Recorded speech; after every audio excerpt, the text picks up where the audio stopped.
¿Qué tal? Hoy vamos a desmenuzar una decisión judicial bastante increíble. Pensemos en esto.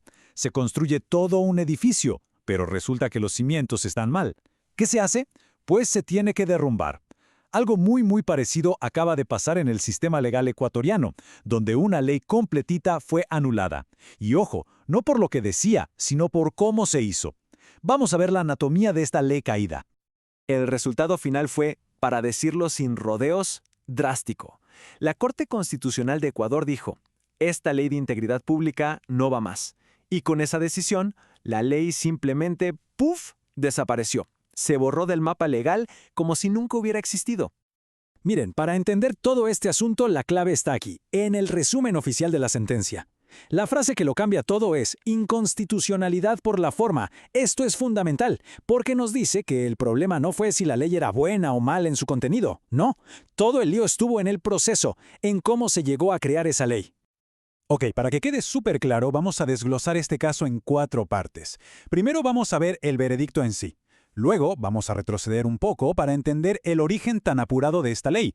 Después analizaremos las razones exactas, el por qué la Corte la anuló, y cerramos con las consecuencias prácticas de todo esto. Entremos entonces de lleno con el veredicto. Es que hay que entender la magnitud de esta decisión, ¿eh? No estamos hablando de una simple corrección, de que la Corte cambió un par de artículos. No, eliminó la ley por completo, la borró del sistema. Claro, una medida tan radical nos hace preguntar, ¿pero cómo se llegó a este punto? Y bueno, para encontrar la respuesta, tenemos que ir al origen de esta ley, un proceso que, como vamos a ver, fue tan controversial como su final.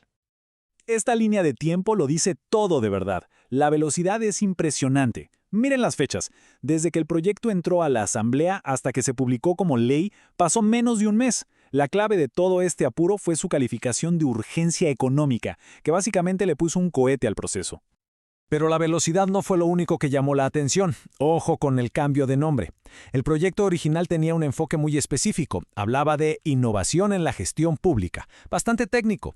Pero lo que salió al final fue una ley mucho más amplia, más ambiciosa, Ley de Integridad Pública. Este cambio de alcance es una pieza clave en todo este rompecabezas.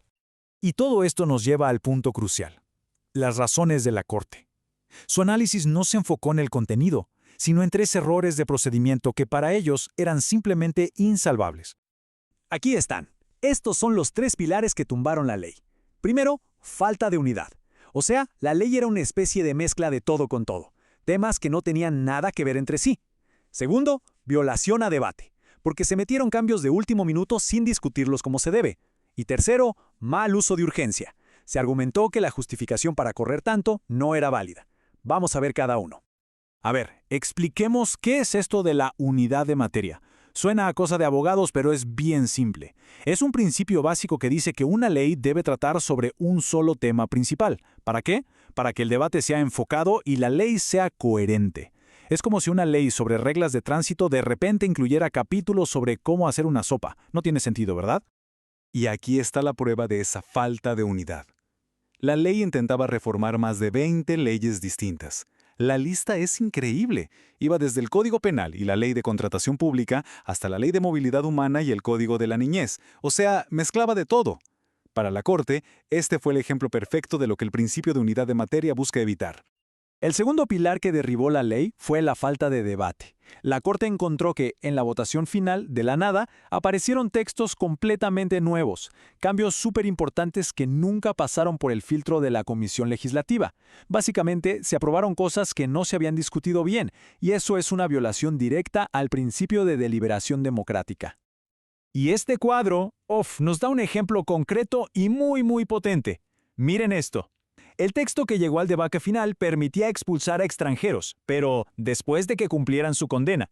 Pero, ¡oh sorpresa! Durante la votación se añadió un artículo nuevo que permitía la deportación durante un conflicto armado interno, sin necesidad de una condena. Solo bastaba con la prisión preventiva. Un cambio brutal que no se debatió como se debía. Bueno, con estas fallas de procedimiento tan claras, el destino de la ley estaba sellado. Pero, en la práctica, ¿qué significa esto? ¿Cuáles son las consecuencias reales de que esta ley ya no exista? Más de 20. Ese es el número de leyes que esta norma intentó cambiar. Con la anulación es como si se hubiera apretado un botón de reset. Todas esas reformas quedaron sin efecto y las leyes originales vuelven a estar vigentes tal como estaban antes. Las consecuencias del fallo son varias, pero muy claras. Primero, y lo más obvio, la ley y todos sus reglamentos ya no valen. La regla general es que la anulación funciona de aquí para adelante, pero la Corte puso una excepción importantísima para proteger derechos. En temas penales y de niñez, los efectos sí son para atrás, son retroactivos. Y además, la Corte le dio un tirón de orejas formal, un llamado de atención, a la Asamblea y a la Presidencia por cómo se hicieron las cosas. Y cerramos con esta pregunta que da para reflexionar un buen rato.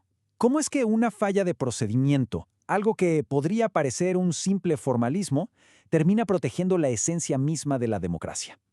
Lo que esta sentencia nos sugiere es que el cómo se hacen las leyes es tan importante como el qué dicen. Porque el proceso correcto es, al final del día, lo que garantiza el debate, la transparencia y, sobre todo, la legitimidad.